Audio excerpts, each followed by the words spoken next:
Hello बच्चों, welcome back to my YouTube channel Gautam physics classes. आज हम इलेक्ट्रोस्टैटिक सीरीज में कंटिन्यू लेक्चर ले रहे हैं। लास्ट क्लास में हमने देखा था इलेक्ट्रिक फील्ड इंटेंसिटी की बेसिक प्रॉपर्टीज, डायरेक्शन और इन सब के रिलेटेड प्रॉब्लम।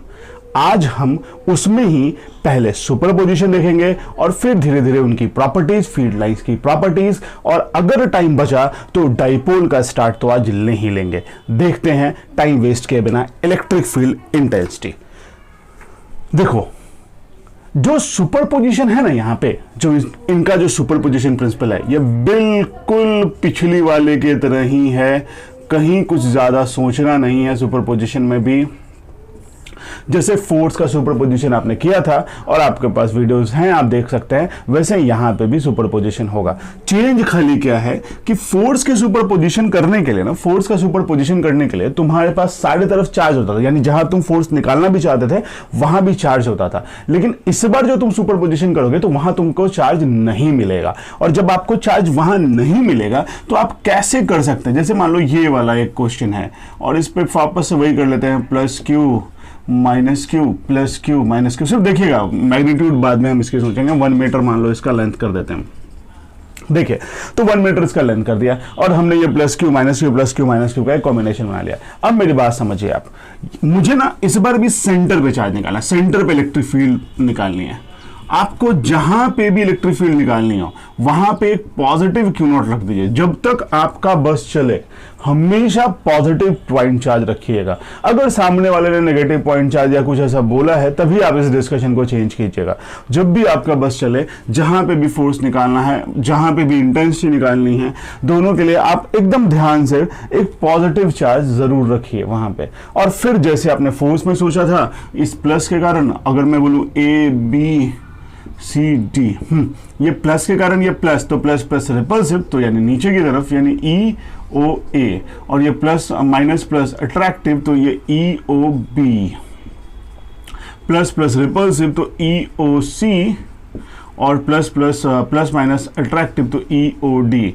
और बेटा जी यहाँ के बाद आपको ये पता है ये टोटल समेशन हो जाएगा, E O A plus O B plus O C plus O D, वो सारे का समेशन करके हम ई निकालने की कोशिश करेंगे, ई नेट, और वहाँ पे भी जीरो हो जाएगा।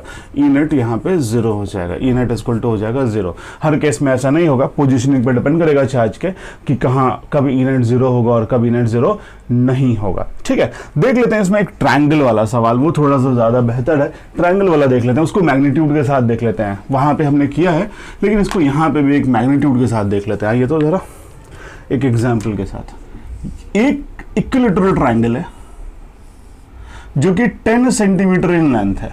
ठीक है, बढ़िया। इसके हर जगह पे +1 कूलम चार्ज है, तीनों वर्टिसेस पे 1 कूलम चार्ज है, ए पे भी, बी पे भी और सी पे भी। ठीक है, तीनों पे 1+1 कूलम चार्ज है।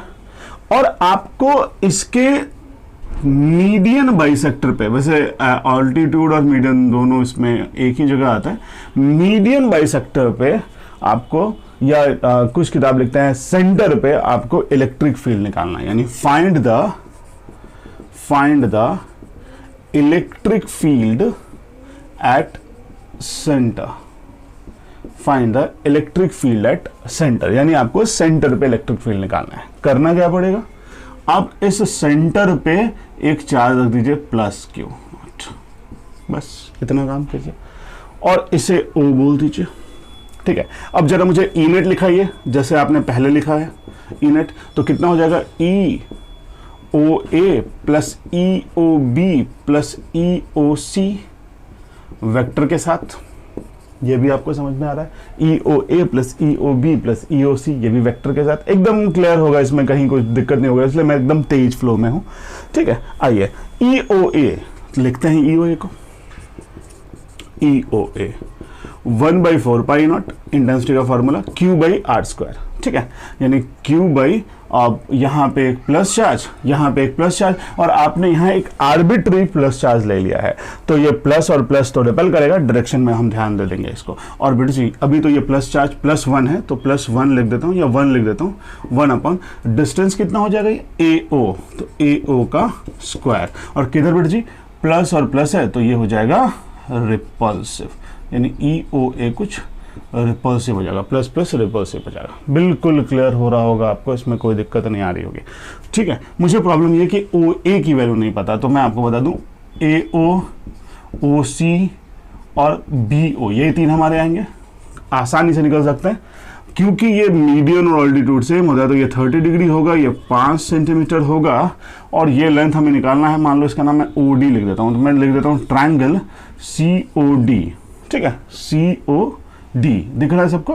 ये 90 है तो ये हाइपोटेनस हो जाएगा, ये 30 है तो cos 30 इक्वल टू कितना हो जाएगा, cos 30 equal to base upon hypotenuse, base और ये CO, ये हमें ये CO ही AO हो जाएगा और यही OB भी हो जाएगा। तो cos 30 इक्वल टू बेस, तो बेस कितना है, ये पूरा 10 सेंटीमीटर का है, तो ये आधा कितना होगा, ये आधा हो जाएगा 5 सेंटीमीटर का, ये पूरा हो जाएगा 5 सेंटीमीटर, यानी 5 centimetre base upon hypotenuse. Hypotenuse कितना CO है, तो CO is equal to 5 upon cos 30, cos 30 होता है √3/2 यानी 10 अपॉन √3। यही CO हो जाएगा, वही A हो जाएगा, यानी 10 अपॉन √3 हो जाएगा। इसकी वैल्यू डाल देंगे यहाँ पे, रिपल्सिव लिख देते हैं इसको, रिपल्सिव रिपल्सिव। और किस तरफ, नहीं तो लिख सकते हैं परपेंडिकुलर टू CV, ऐसा भी लिख सकते हैं, कोई इससे दिक्कत नहीं है। अच्छा, तो EOA इज इक्वल टू, ध्यान दे, EOA इज इक्वल टू, तो हो गया 1/4π0 यानी 9 × 10⁻⁹ इंटू 1 अपॉन 10/√3 का स्क्वायर यानी 100/3, तो 3 ऊपर ले जाता हूँ और ये हो गया रिपल्सिव। ठीक है, रिपल्सिव सॉल्व कर ले, ये -2 ऊपर चला गया यानी 27 × 10⁻⁷। ठीक है, न्यूटन पर कूलम रिपल्सिव, ये एक आ गया। सिमिलरली आप OB निकाल लेंगे, EOB निकाल लेंगे, EOB वो भी सेम आ जाएगा, डायरेक्शन खाली लिख देता हूँ, EOB 27 × 10⁻⁷ न्यूटन पर कूलम, और OB ये भी प्लस रिपेल करेगा, ये इस तरफ चला जाएगा। मैं EOB बाहर बना देता हूँ कि थोड़ा सा छोटा डायग्राम है तो आपको क्लैरिटी रहे कि कहाँ कहाँ जा रहा है। इसी तरह OC भी आप निकालेंगे, ये भी पॉजिटिव है, ये भी इधर चला जाएगा, EOC इस तरफ चला जाएगा। ठीक है, हो गया, इसकी भी वैल्यू वही आ जाएगी, हो जाएगी 27 × 10⁻⁷ न्यूटन पर कूलम, ये भी रिपल्सिव और ये भी रिपल्सिव। ठीक है, रिपल्सिव भी आप टूवर्ड्स तो AC वैसे कुछ भी आप लिख सकते हो, उसमें कोई प्रॉब्लम नहीं होती है। ठीक है, आइए देखिए मेरी बात सुनिए। अब मुझे इन तीनों का नेट निकालना है और वैल्यू तो तीनों की सेम आई, लेकिन डायरेक्शन एक दूसरे का अलग अलग आया, तो हमें करना क्या पड़ेगा, OB और OC का एक रिजल्टेंट निकालना पड़ेगा, क्योंकि आपको भी पता है वेक्टर हम सिर्फ 2 को एक साथ सॉल्व कर सकते हैं, चाहे हमें 5 मिले या 10 मिले या 50 वेक्टर मिले, कितना भी वेक्टर मिले, हमें उससे कम एंड करना होगा 2 वेक्टर्स में। यहाँ में 3 मिला है तो पहले इन 3 में से कोई एक को 2 कर लें, इन 3 में से किसी का भी पेयर आप बना सकते हैं। अब इन दोनों का भी पेयर बना सकते हैं, मान लो OB और OA का भी पेयर बना सकते हैं, OC या OB OA का भी पेयर बना सकते हैं, किसी का भी। मैंने चलो मान लो मैं OB और OC का पेयर बना लेता हूँ, OB और OC का पेयर बना लेता हूं, और फिर मैं पेयर बना के फिर ये जो पेयर है इस पेयर का EO के साथ 180 डिग्री हो जाएगा, वो cos 180 से फिर उसका आंसर निकाल लूंगा। यही कर सकता हूं मैं। तो आओ जरा मैं पेयर बना लेता हूं पहले, और इन दोनों के बीच में एंगल कितना होगा वो भी मैं सोच लेते हैं, वो भी हम लोग अच्छे से सोच लेते हैं। ये 90 है, 30 है, तो ऑब्वियस है ये 90 30, तो ये कितना हो जाएगा टोटल, तो ये हो जाएगा 60 और ये हो जाएगा 60, यानी ये पूरा एंगल हो जाएगा 120। ठीक है, कोई इसमें डाउट नहीं आया होगा। फिर से देख लो, 90 30 तो ये हो गया 60, तो ये यहाँ वर्टिकली अपोजिट 60, तो इधर भी 60, तो 60 60 ये 120 डिग्री का एंगल हो जाएगा पूरा का पूरा। चला जा, तो मैं पहले एक रिजल्टेंट बना लेता हूँ, इसको मैं ER बोल देता हूँ। ER किसका हो जाएगा, EOB और प्लस EOC का। ठीक है, बहुत आसान प्रोसीजर है, और इसमें cos 180 का एंगल हो जाएगा, और इन सब की वैल्यू को मैं बोल देता हूँ E, क्योंकि मुझे सीधा आंसर रखने में आसानी हो। मतलब late magnitude of EOB is equal to magnitude of EOC is equal to magnitude of EOA is equal to E। बस मैं इसका नाम ही E रख दिया, यानी मैंने इसके नाम को ही E रख दिया। अच्छा, E रिजल्टेंट ध्यान देंगे बच्चे, E रिजल्टेंट तो हो जाएगा ये E का स्क्वायर प्लस E का स्क्वायर, E का स्क्वायर प्लस E का square plus 2 into E into E और cos 120, याद रखिएगा सेकंड क्वाड्रेंट है, ऐड शुगर टू कॉफी। ठीक है, cos 120। ठीक है, अच्छा ER resultant 2e² plus 2e², cos 120 की value 90 plus 30, second quadrant add sugar, यानी हमारा कॉस नेगेटिव जाना चाहिए, तो माइनस, और कॉस 30 की वैल्यू यानी 90 प्लस 30 है तो वहां पे आपको साइन की वैल्यू मिल जाएगी, वहां से आप तो साइन साइन 30 और माइनस साइन के साथ तो -1/2 ये लगा दीजिए। ये क्वाड्रेंट सिस्टम से ध्यान दीजिएगा, इस पे बच्चे बड़ा गड़बड़ करते हैं, ये क्वाड्रेंट चेंज और उसमें 2e² माइनस e² तो बच गया, 2e² माइनस e² तो बचा, बाहर आया तो सिर्फ एक e बचा और e बचा, ध्यान से देखें e बचा मैग्नीट्यूड में, 2e² माइनस e² तो बच गया, टोटल मिला के e, तो यानी इसका जो रिजल्टेंट होगा वो इसी के बराबर हो जाएगा मैग्नीट्यूड में तो, और इन दोनों के बीच से जाएगा, तो इसमें तो बताने की ज़रूरत नहीं।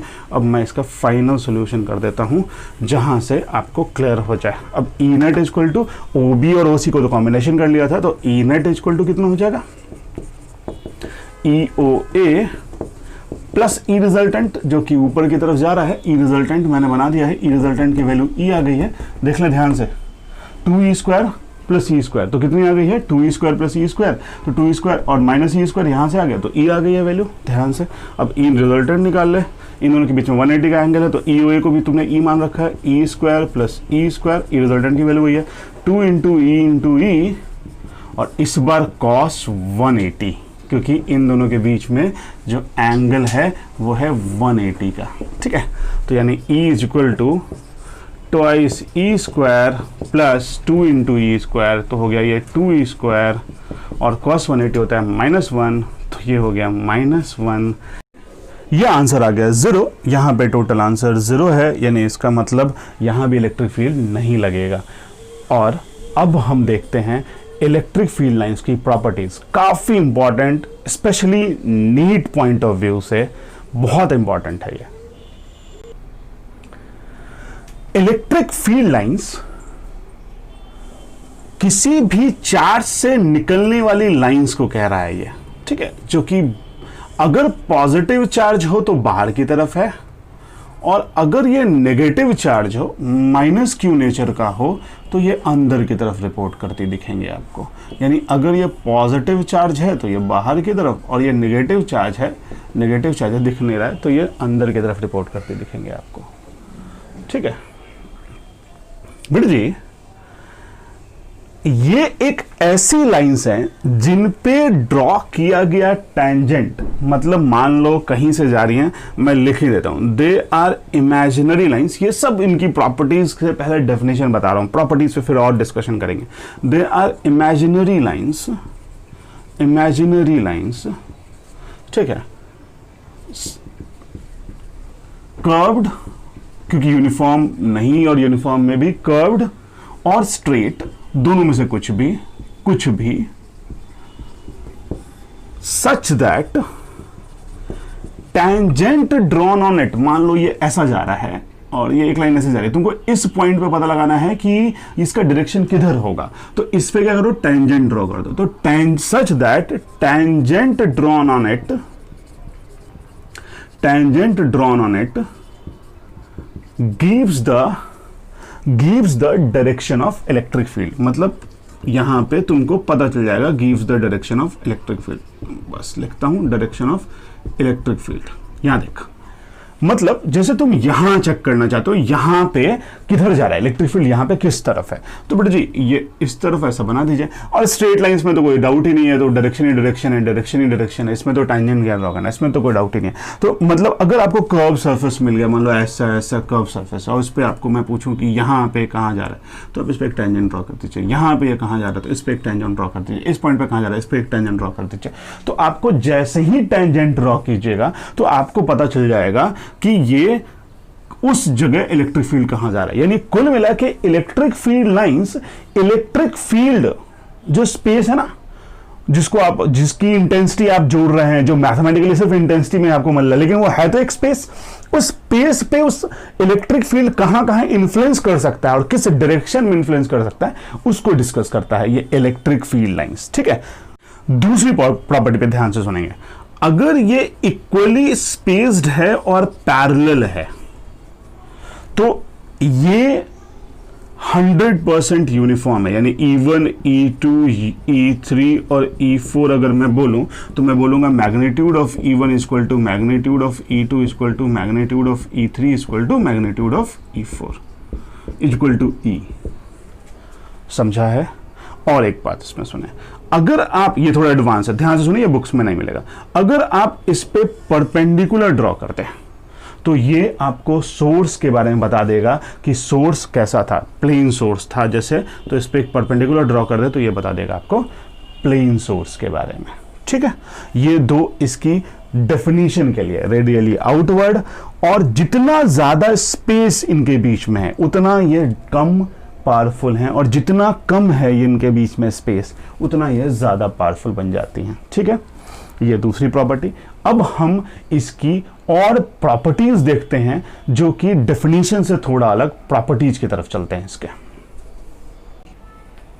पहली property, it starts from positive charge and terminate eight negative charge. मतलब ये पॉजिटिव चार्ज से शुरू होता है इलेक्ट्रिक फील्ड लाइंस, और वही टर्मिनेट होता है जहां ये नेगेटिव चार्ज इसको मिले। ठीक है, ये पॉजिटिव चार्ज से शुरू होता है और टर्मिनेट होता है नेगेटिव चार्ज पे।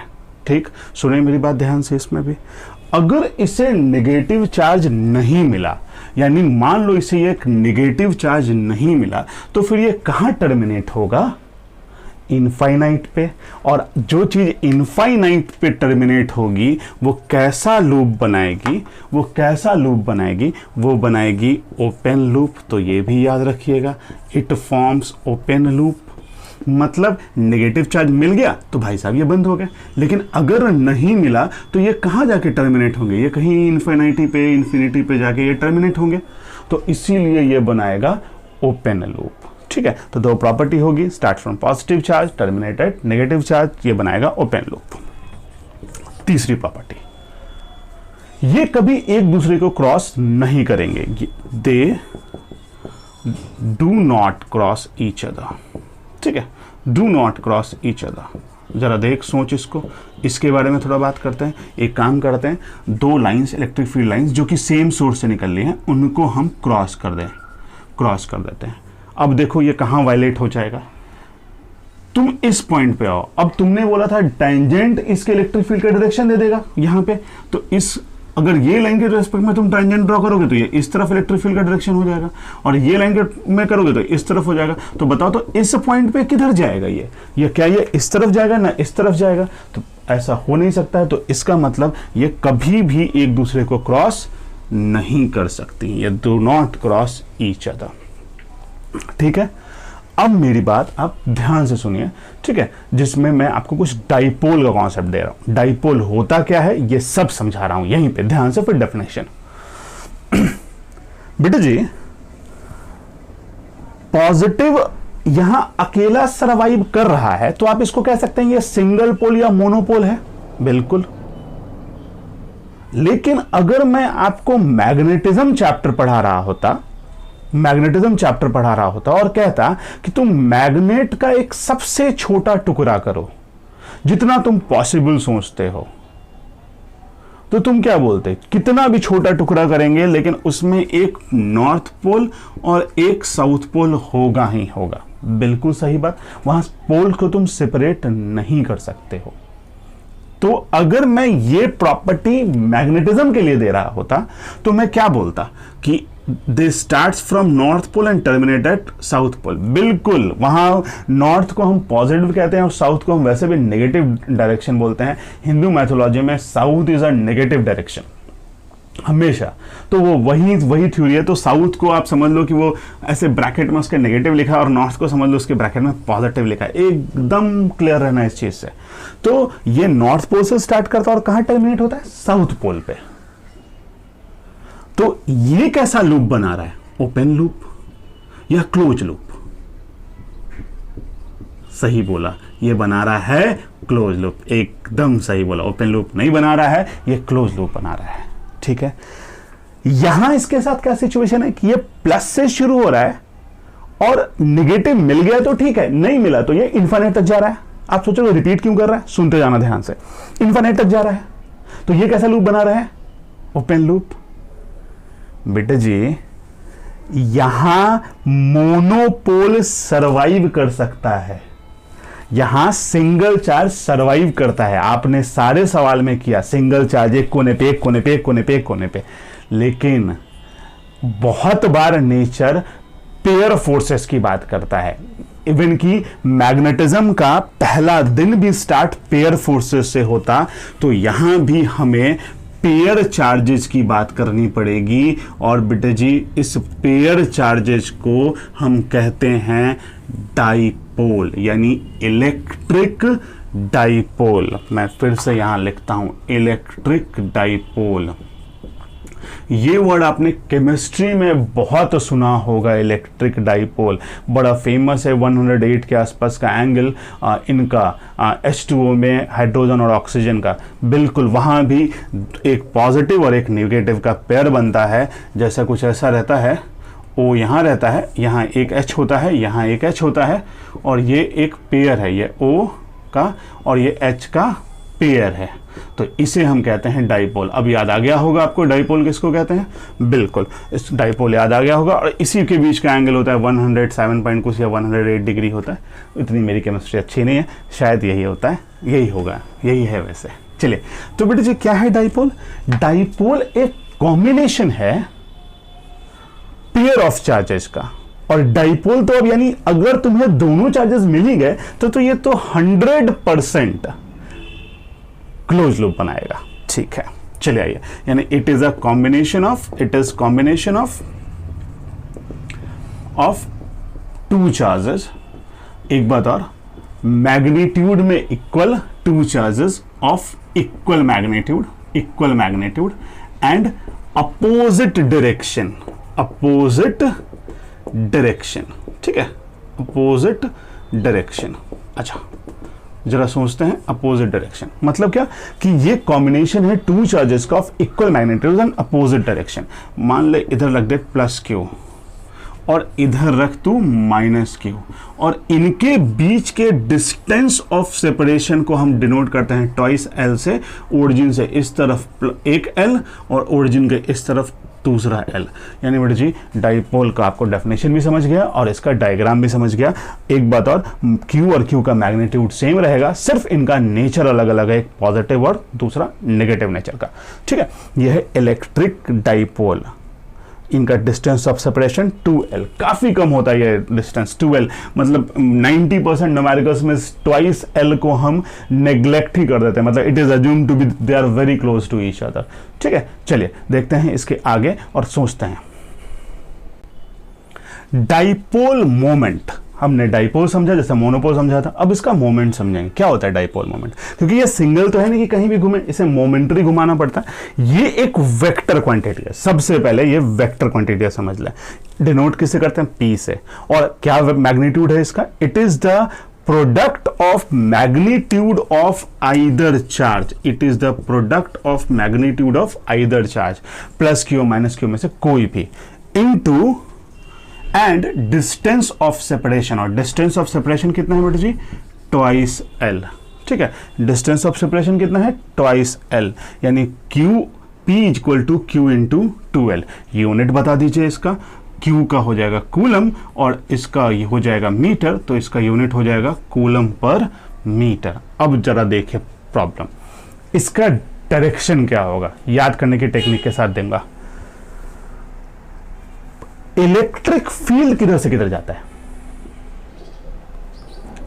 पॉजिटिव से नेगेटिव, बिल्कुल सही। और इलेक्ट्रिक डाइपोल मोमेंट हमेशा याद रखिएगा, it goes from negative to positive. हमेशा ये कहां से कहां जाता है? नेगेटिव से पॉजिटिव की तरफ। यानी इलेक्ट्रिक फील्ड जाता है पॉजिटिव से नेगेटिव और इलेक्ट्रिक डाइपोल मोमेंट जाता है नेगेटिव से पॉजिटिव तक। और ये तो ऑब्वियस है, क्लोज लूप बनाएगा क्योंकि इसको पेयर मिल जाएंगे। ये हमेशा जाएगा नेगेटिव से पॉजिटिव, इसको पेयर मिल जाएंगे, तो यानी ये P का डायरेक्शन हो गया। ठीक है, चलिए एक क्वेश्चन सोचते हैं। टू चार्जेस ऑफ मैग्नीट्यूड सोचते हैं Q, जरा समझाना चाहता हूं आपको। Q दिया है मान लो 2 कूलम, एक +2 कूलम और एक -2 कूलम, ठीक है। And distance between them is 2 into 10⁻² metre, ऐसा लिखा है। Distance between them is 2 into 10⁻² metre. ध्यान से समझेंगे इसको, ये डिस्टेंस बिटवीन देम है। तो find the dipole moment, find P। अब जरा देखो, ये डिस्टेंस बिटवीन देम है बेटू जी, लिखा हो या ना लिखा हो, यही डिस्टेंस ट्वाइस एल है। यानी यहां twice L is equal to दिया है, ये वाला twice L is equal to दिया है 2 इंटू 10⁻² मीटर। मतलब Q इज इक्वल टू हो गया 2 कूलम, कोई भी चार्ज, इनटू ये ट्वाइस एल है, इसके साथ 2 मल्टीप्लाई कभी नहीं करना, ये सीधा सीधा ट्वाइस एल है। यानी ये Q हो गया और ये ट्वाइस एल हो गया, 2 इंटू 10⁻² मीटर। ये हो गया बेटा जी 4 इंटू 10⁻² कूलम मीटर, ठीक है। ये 2 इसका मैग्नीट्यूड वाला और ये 2 इसका। अब आपको समझ में आ गया डाइपोल मोमेंट, इसका डायरेक्शन किधर से किधर जाएगा, नेगेटिव से पॉजिटिव, ठीक है। नेक्स्ट क्लास में हम लोग देखेंगे electric field intensity of the dipole. जैसे हमने electric field intensity of the monopole देखा था, वैसे ही अब हम देखेंगे electric field intensity of the dipole. बेटा जी वो शायद मेरे को लगता है अगर मैं एक टॉपिक पढ़ाता तो शायद वही पढ़ाता, वो बहुत ज़्यादा इंपॉर्टेंट टॉपिक है। तो नेक्स्ट क्लास बिल्कुल मिस नहीं कीजिएगा, नेक्स्ट वीडियो में आपको वो दिख जाएगा। अभी आप इनको रिवाइज करते रहिए, क्योंकि डाइपोल, मोनोपोल ये आपका नीट, जेई और बोर्ड तीनों के लिए बहुत इंपॉर्टेंट है। ये आने वाले क्वेश्चंस होते हैं। आपको मेरे वीडियो लेक्चर्स अच्छे लग रहे हैं तो लाइक कीजिए, सब्सक्राइब कीजिए, और अगर कोई भी डाउट हो तो मुझे कमेंट कीजिए, मैं रिप्लाई ज़रूर करूँगा। मैं पर्सनल नंबर भी आपको दे देता हूँ, इसीलिए कि आपको ज़रूरत हो तो आप मुझे डायरेक्टली मैसेज या कॉल भी कर सकते हैं। मिलते हैं नेक्स्ट क्लास में इसकी इंटेंसिटी को देखते हुए।